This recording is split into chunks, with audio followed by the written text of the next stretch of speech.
Hey everyone, Sarah here. Rewind Justice brings you revenge stories that will blow your mind. If you're ready, hit subscribe and let's go. The turkey was still steaming when Claire made her announcement. She didn't even wait for dessert. She stood up from her chair at the head of Grandma Ruth's dining table. The chair she'd claimed the moment we arrived, the one with the best view of the backyard, the one Grandma Ruth always sat in, and she tapped her wine glass like she was about to give a toast at a wedding. "I want to say something," Claire said. "While we're all together." There were 14 of us around that table. Mom and Dad both beaming already like they knew what was coming. Uncle Pete and Aunt Donna, who had driven up from Colorado Springs the night before and were staying in the guest room. My cousins Marcus and Lily, both in their mid-20s and both instinctively aligned with whatever Claire said in any room she said it in. Claire's husband, Brad, who was already nodding with the particular enthusiasm of a man who understood he was about to benefit from something. My boyfriend, Daniel, who had squeezed my hand under the table 30 seconds earlier, like he'd felt the shift in the room before it happened. And me. Sloan. The younger sister. The quiet one. The one who moved to Denver and does something with real estate, which was how my mother described my career at every family gathering for 4 years running. She didn't mean it dismissively, or maybe she did and just didn't know it. Either way, she'd said it at Easter, at birthdays, at the 4th of July barbecue, always with a slight upward inflection, as if the vagueness of it was somehow my fault for not being more legible. "Grandma Ruth and I had many conversations this past year," Claire began, her voice pitched for the room, practiced and smooth. "And I want to share what she told me because I think it's important for the whole family to understand her wishes." Mom reached over and touched Claire's arm. Supportive. Proud. Like she was watching her daughter accept an award. Grandma's 8 rental properties in Colorado, the ones in Boulder, Fort Collins and Pueblo, she always intended for them to go to me. Claire paused for effect. "I've been managing the books for 3 years. I've been the one handling tenant calls, maintenance issues, coordinating with the property manager. I've put in the work." And Grandma recognized that. Applause. Actual applause. Uncle Pete started it. Brad joined immediately. Mom was already crying, dabbing at her eyes with the corner of her napkin. "She deserves it," Mom said to no one in particular. "She really does." Dad raised his glass. "To Claire." "To Claire," the table echoed. I watched all of it. I picked up my fork. I cut a small piece of turkey. I chewed slowly. Daniel's hand found my knee under the table. Claire sat back down, glowing, and turned to look at me across the centerpiece. A ceramic cornucopia Grandma Ruth had bought at a church sale in 1987 and refused to replace. There was something in Claire's look. Not cruelty exactly. More like a checkpoint. Like she was verifying that the message had landed. I smiled at her. "Did Grandma tell you about the 2020 deed transfer, Claire?" The room went quiet the way rooms do when something shifts. Not all at once but in a wave. Mom's napkin stopped moving. Uncle Pete set down his glass. Brad's nodding slowed and then stopped entirely. Dad froze. His fork dropped. It hit the edge of his plate with a sharp ceramic clink that sounded in that silence very loud. Claire stared at me. "What deed?" "I need to tell you about Grandma Ruth, because you can't understand any of what happened at that table without understanding her first. And I need you to understand that she was not a woman who made decisions carelessly. Everything she ever did she did with intention. The deed was no different." Ruth Eleanor Wakefield was 78 years old and had been investing in Colorado real estate since 1974. She'd started with a single duplex in Boulder that her late husband, my grandfather Thomas, had bought for $31,000 the year they were married. When he died in 2001, she didn't sell it. She bought 2 more. By 2015 she had 8 properties. All residential rentals. All paid off. All cash flowing. She was not a woman who talked about money at dinner. She was not a woman who posted her net worth on Facebook or mentioned her portfolio at Thanksgiving. She was private in the way that people who actually have money tend to be private. Quietly, completely, without apology. What she was, to me specifically, was a teacher. I was 22 when I graduated with a business degree and exactly zero idea what I wanted to do with it. Claire was 26 and already a year into her MBA, already on the partnership track at the accounting firm, already the family's designated success story. I was the one who moved back home for 8 months because I couldn't afford a deposit on an apartment. Grandma Ruth called me one afternoon in October of that year. She said, "Come over on Saturday. I want to show you something." What she showed me was her filing cabinet. 8 folders. One for each property. Lease agreements, mortgage payoffs, maintenance records, depreciation schedules going back 20 years. She walked me through every single one, explaining how she'd evaluated each purchase, how she'd screened tenants, how she'd structured the rent increases to stay fair but keep pace with the market. "Real estate is patient," she told me. "It rewards people who can wait." I came back the following Saturday. And the one after that. For nearly a year, every Saturday morning I sat at her kitchen table while she taught me everything she knew. She made coffee, always the same cheap grocery store brand, dark roast, no sugar, and we'd sit until noon sometimes working through whatever she'd pulled from the cabinet that week. One Saturday it was vacancy analysis. Another it was how to read a lease clause for hidden liability. Another it was simply sitting with her while she called a tenant who was late, watching how she spoke. Firm, clear, never cruel, always leaving the person their dignity. She introduced me to her property manager, Carl Erickson, who'd been handling her units for a decade. She took me to meet the tenants at the Boulder properties. She explained the difference between cash flow and appreciation, between a good neighborhood and a great one, between a tenant who's 3 days late and one who will quietly destroy your unit. By the time I was 24, I had my real estate license. By 25, I had my broker's license and my first 2 investment properties of my own. Small condos in Denver, purchased with a combination of savings and a loan Grandma Ruth co-signed without telling anyone in the family. "They'll say I'm playing favorites," she told me. "Let them say it later when you have something to show." Claire, during this same period, was building her accounting career. He was good at it. She made partner at 31, which was genuinely impressive, and the family celebrated accordingly. What the family did not notice was that Claire had also begun inserting herself into Grandma Ruth's property business. Not as a student but as a manager. She'd offered to help with the books, around 2019, and Grandma Ruth, who was 75 by then and didn't particularly love spreadsheets, had said yes. What Grandma Ruth told me privately 6 months after that arrangement began: "Your sister has the accounting brain. But she doesn't understand property. She sees numbers. She doesn't see people." And then in the spring of 2020, Grandma Ruth called me again. "I want to talk to you about what happens when I'm gone," she said. "And I want to do it properly. I want to be precise about what happened in 2020, because precision matters in situations like this one." In March of 2020, Grandma Ruth contacted her estate attorney, a woman named Patricia Holloway, who had handled Grandma's legal affairs for 11 years. Patricia was meticulous, experienced, and had exactly zero tolerance for ambiguity. Over the course of 3 meetings, one in March, one in April, one in June, Grandma Ruth and Patricia restructured her estate. The process involved 2 instruments. The first was a revocable living trust established in Grandma Ruth's name, which consolidated all 8 Colorado properties under a single legal entity for the purposes of estate management, probate avoidance, and tax efficiency.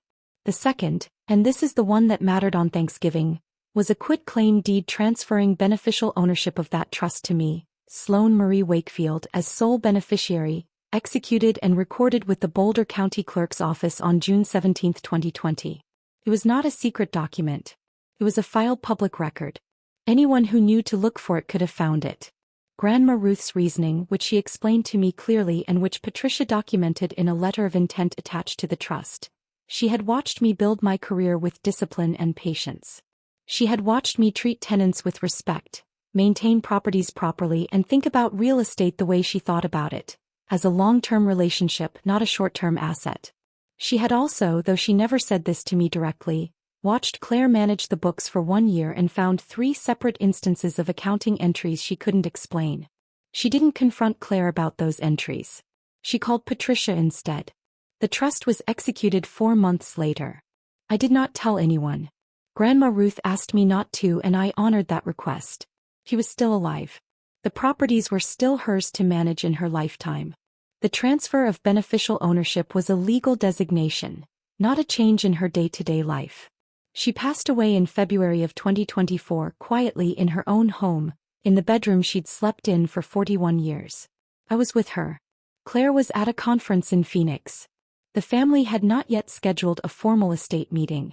Patricia Holloway had sent a letter to my parents 3 weeks after the funeral, advising them that an estate meeting would need to be scheduled and that there were documents requiring review.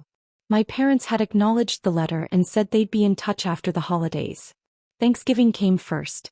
While Claire had been managing Grandma Ruth's books for 3 years, she had been doing several things.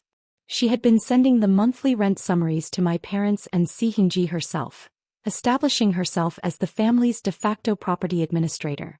She had been telling anyone who would listen that she basically ran Grandma's real estate portfolio. She had attended 2 family dinners where she referenced my plan for the properties after Grandma's death, a phrasing that my parents accepted without question. She had also, and this is what Patricia Holloway's forensic accountant would later document in a 47-page report, been diverting a portion of the rental income.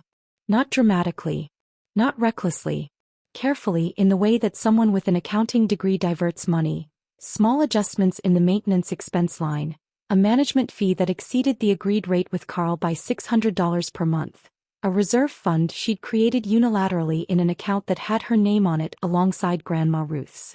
Over 38 months, the total came to $187,400. I need to stop here and say something because it matters. I didn't want this to be true. When Carl first mentioned the discrepancies to me, casual, almost apologetic, the way a person raises something they're not sure they should be raising, I spent 2 weeks hoping I'd misunderstood him. I ran the numbers myself. Then I ran them again. I called Patricia in September not because I wanted to prosecute my sister, but because I needed someone I trusted to tell me I was wrong.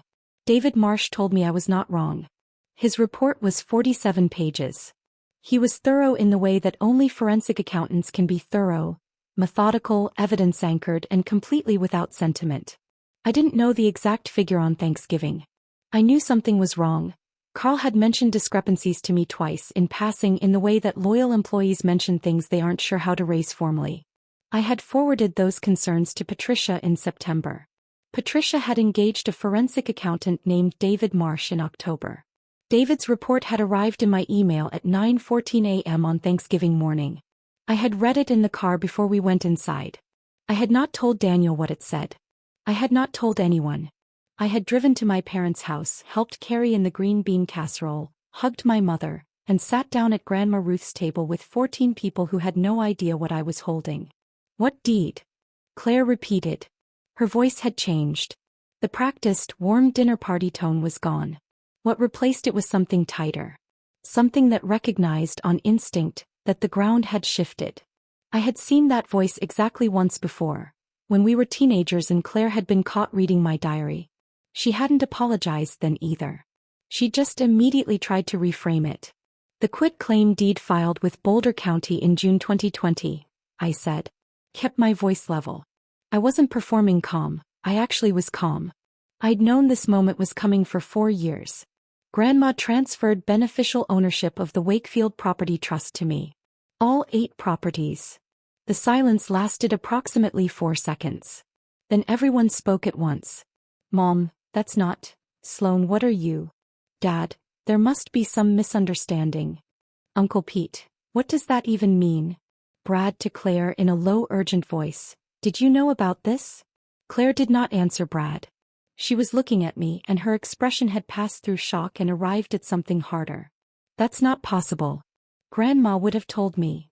Grandma didn't tell a lot of people a lot of things, I said. That was kind of her whole approach. You're lying.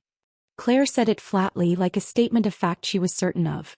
I reached down beside my chair and picked up the leather portfolio I'd carried in with me, which my mother had assumed contained my contribution to the potluck recipe swap she'd organized. I set it on the table and opened it. This is a copy of the trust instrument, I said, sliding the first document toward the center of the table. And this is the quitclaim deed. Both recorded with Boulder County. The recording number is on the front page. Patricia Holloway had advised me to bring copies. She had also advised me that she would be available by phone. I had her number open in my contacts.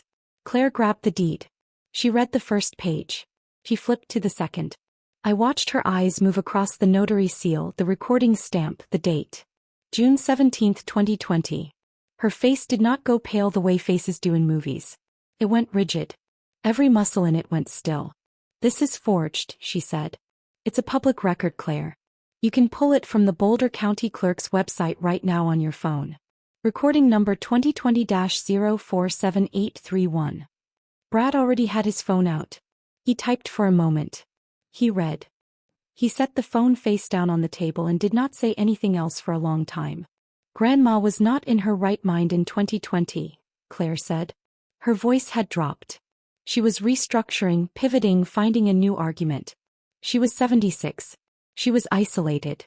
Someone took advantage of her. Her estate attorney, Patricia Holloway, will be happy to speak to the family about Grandma's capacity at the time of signing," I said. Patricia documented everything. There's a letter of intent in the trust file explaining Grandma's reasoning in her own words.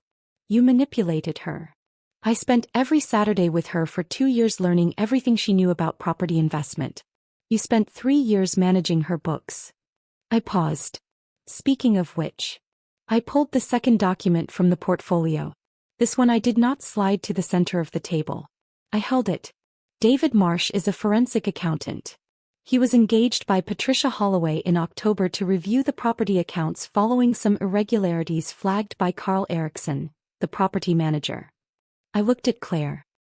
His report documents $187,400 in funds that were redirected from the rental income accounts between October 2020 and November 2023. The money went to an account in your name. The room did not make a sound. Claire's mouth opened, closed, opened again. Those were management fees. Grandma authorized. Carl's contract with Grandma authorized a management fee of 8% of collected rent. The withdrawals document a rate of 14.2%, consistently over 38 months. Plus $43,000 in maintenance charges with no corresponding vendor invoices. I set the report on the table. "It's all in here." Mom made a sound. Not words. Just a sound, high and involuntary, like something inside her had torn. Dad had not moved. He was still sitting with his hands flat on the table and his eyes on the deed, and he looked like a man who was doing math he didn't want to finish. Uncle Pete said, "Claire." Just her name. Nothing else. Claire turned to Brad. Whatever she was looking for on his face, she didn't find it. He was still looking at his phone face down on the table. "I want to call a lawyer," Claire said. "That's a good idea," I said. "You should absolutely call a lawyer." I took my phone out and dialed Patricia Holloway, who answered on the second ring. "Patricia," I said, "I'm at my family's Thanksgiving dinner. I've shared the trust documents and the forensic accounting report. My sister would like to discuss next steps." I put Patricia on speaker and set the phone in the center of Grandma Ruth's dining table, next to the ceramic cornucopia from the church sale. Patricia's voice was clear and professionally even. "Good afternoon, everyone. I was Ruth Wakefield's estate attorney for 11 years. I want to confirm for the family that the Wakefield Property Trust and the June 2020 quitclaim deed are valid, executed, and recorded instruments. Sloan Wakefield is the sole beneficiary of the trust. This means she holds legal and beneficial ownership of all 8 Colorado rental properties." She paused. "I also want to advise that the forensic accounting findings have been referred to the Boulder County District Attorney's Office. That referral was made on Tuesday. If anyone in the room has questions about their legal exposure, I would strongly encourage them to retain independent counsel before speaking further." Brad stood up from the table. He picked up his phone and walked toward the hallway. He did not look at Claire as he left the room. Claire sat completely still. Mom was crying. Not the proud, dabbing tears from 10 minutes ago. Something raw and broken, the kind of crying that happens when you realize you've been wrong about something important for a very long time. Dad finally looked up from the deed. He looked at me. "Sloan," he said. His voice was very quiet. Did she tell you why?" "She left a letter," I said. "With Patricia. She wrote it the day she signed the deed. Patricia has copies for the whole family whenever you're ready." Dad nodded. His eyes were wet. "She was proud of you," he said. It wasn't a question. He already knew. "Yes," I said. "She was." The dinner did not continue. People drifted from the table in ones and twos. Uncle Pete took Aunt Donna to the kitchen. I heard them talking in low voices, the specific murmur of people sorting through something they hadn't expected to have to sort through on a holiday. My cousins Marcus and Lily found reasons to be in other rooms. Marcus had his phone out before he'd even left his chair. Lily picked up the cranberry dish and carried it to the kitchen like that was a thing she needed to do urgently.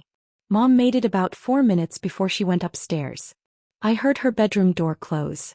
Not slammed, she wasn't an angry crier. She was the kind of person who needed to be alone when she was devastated, who processed grief privately and came back to the table later composed and slightly red-eyed and never acknowledged it.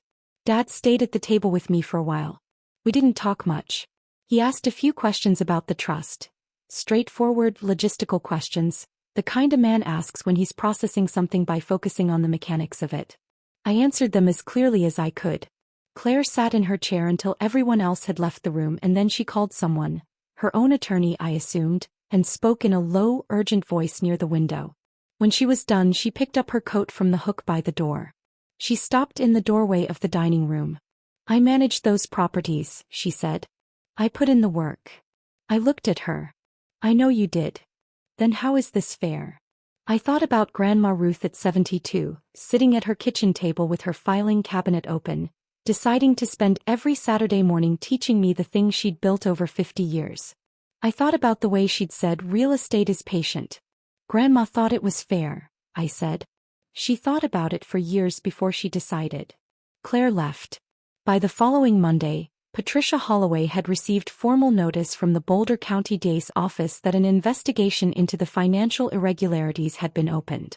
David Marsh's report had been accepted as preliminary evidence. Carl Erickson called me Tuesday morning. He apologized for not raising the discrepancies more formally sooner. I told him his job was safe and that I hoped he'd continue managing the properties, because he was good at it and the tenants trusted him. He was quiet for a moment and then said, "Your grandmother would be glad to know you're the one taking this over."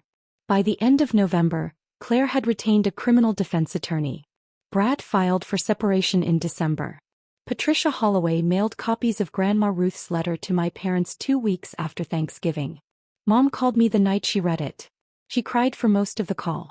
She didn't say much, just that she was sorry she hadn't paid closer attention, that she hadn't realized what Grandma saw in me, that she'd been so focused on the things that looked like success that she'd missed the things that were. Dad called the next morning. He asked if he could come see the Boulder properties with me sometime. He said he wanted to understand what Grandma had built. I said yes.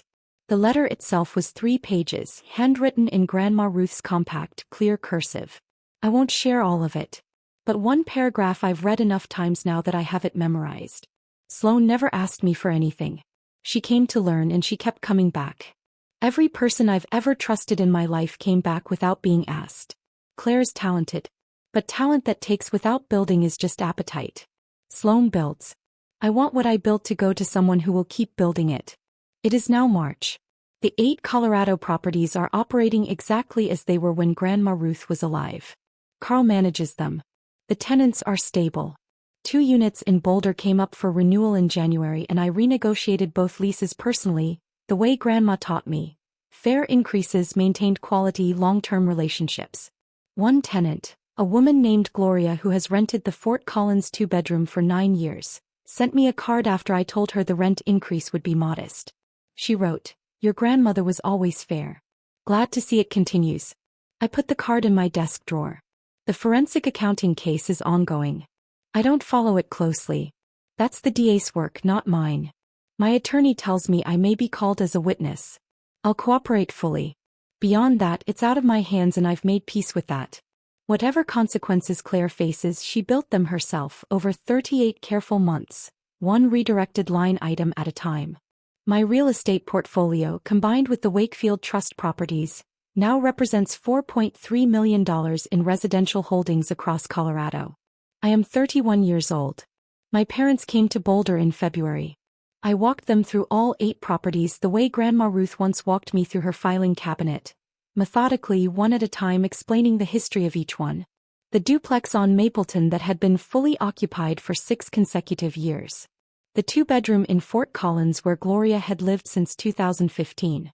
The 4-unit building in Pueblo that cash flowed the best and that Grandma had bought for $210,000 in 2004 because she'd driven through the neighborhood 3 times before making an offer and decided the street had good bones. I told them all of it. Dad asked good questions, the kind that told me he was actually listening, not just waiting to speak. Mom was quiet most of the time, but at the last property, the duplex in Boulder, the original one Thomas bought in 1974, she stood in the front yard for a long moment and said, she loved this one. I know, I said. She showed it to me first. I still have Grandma Ruth's filing cabinet. It's in my office in Denver and I've added a 9th folder. It has my name on the label.